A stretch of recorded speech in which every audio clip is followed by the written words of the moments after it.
What is happening, everyone? Welcome back to the channel. Hope you're having a lovely one out there. Thank you as always for clicking the videos, stopping by, coming in here, wandering by, passing by if it's your first time. Hopefully not, but today we are listening to little Lou Reed. We're going to listen to this track off of his live album, Rock and Roll Animal, released in 1974.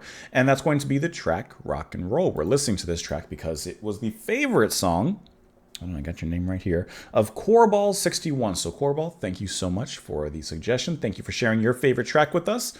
We've listened to a little bit of the Velvet Underground, but I looked really quick just to make sure. Doesn't seem we've ever listened to anything from Lou Reed like solo. So this would be our first foray into that. Just stirring a cup of my tea here. Listen, I always put a little dash of cream in my tea. I know that, like, to some that's like sacrilegious, but listen, every night when I was a kid growing up, my dad would have a cup of tea, and because I wanted to be just like him, naturally, I had a cup of tea every night, and that's what he did. A little cream, a little sugar. And so that's what we're doing. Anyways, thank you all so much for being here. Let's go ahead and pull up the track. We'll listen to it. And here we go. It is live, by the way, in case I didn't mention that before, but I believe I did. And it's also the final track on the album, just for context. Here we go.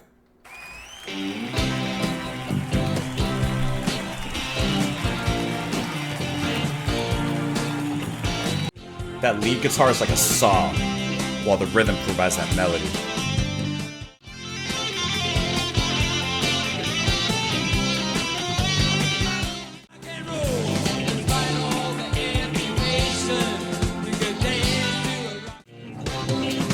Damn.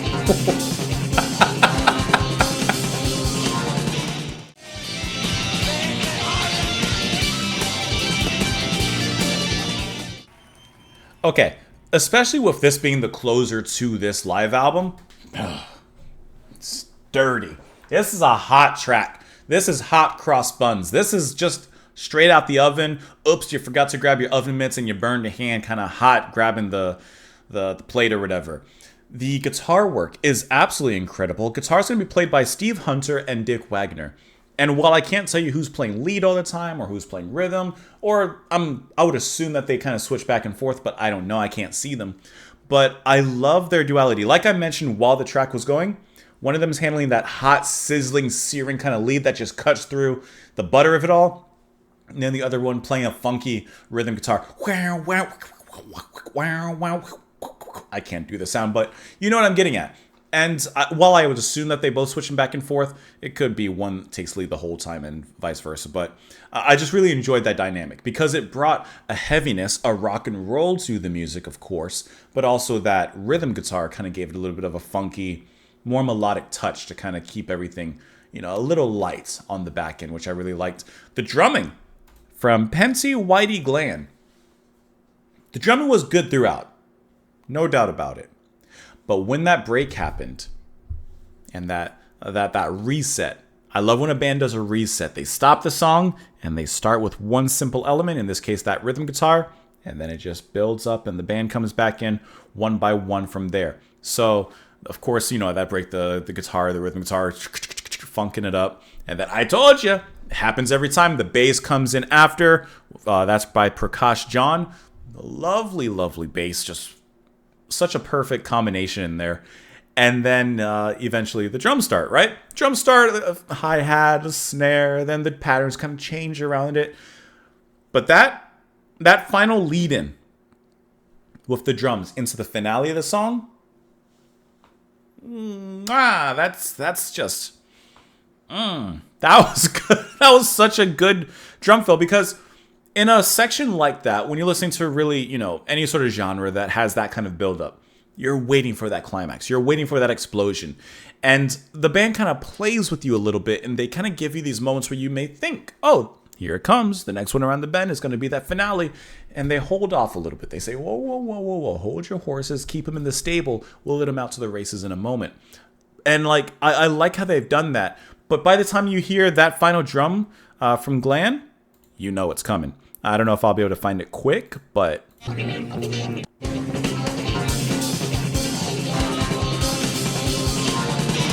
yeah.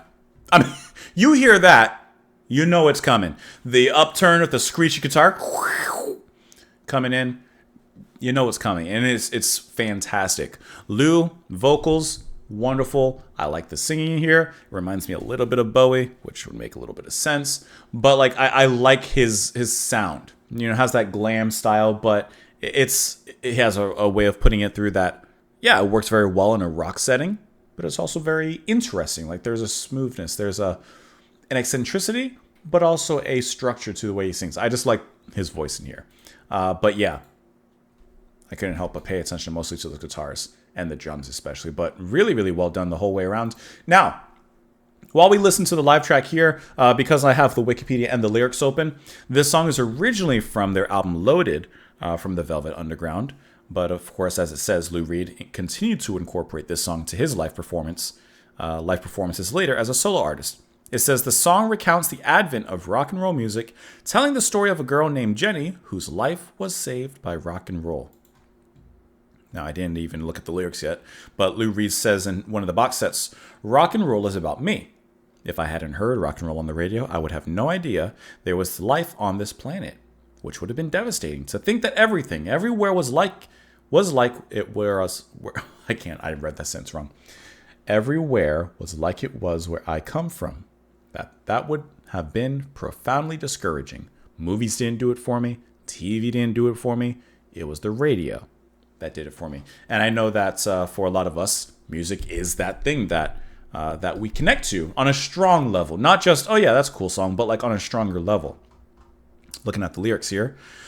Jenny said when she was just 5 years old, there was nothing happening at all. Every time she puts on a radio, there was nothing going down at all, not at all.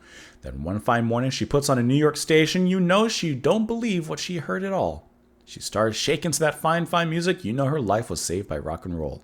Despite all the amputations, you know you could just go out and dance to the rock and roll station.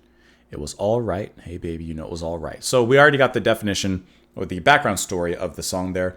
I do think it's interesting, that line. Despite all the amputations, you know you could just go out and dance to the rock and roll station.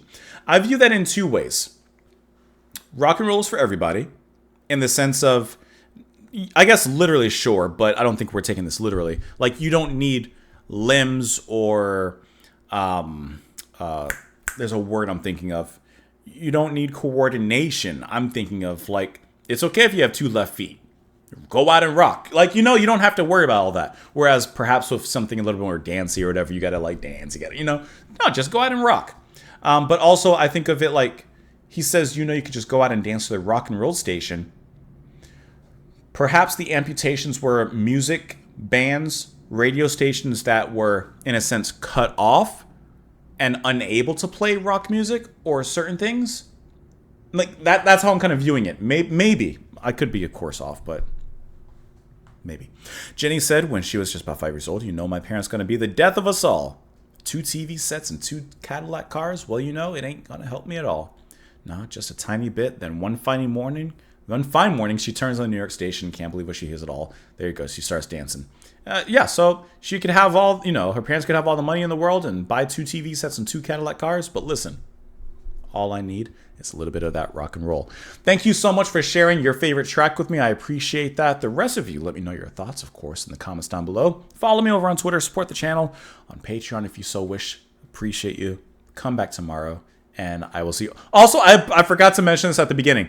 I've noticed that every single time we've listened to Velvet Underground, the music was blocked. So I'm anticipating that this would be blocked as well, because Lou Reed, Velvet Underground. I'm assuming. I don't know, but I guess by now you guys know. Anyways, have a great one, guys. I'll see you all later. Bye. If you didn't know before, I guess you know now.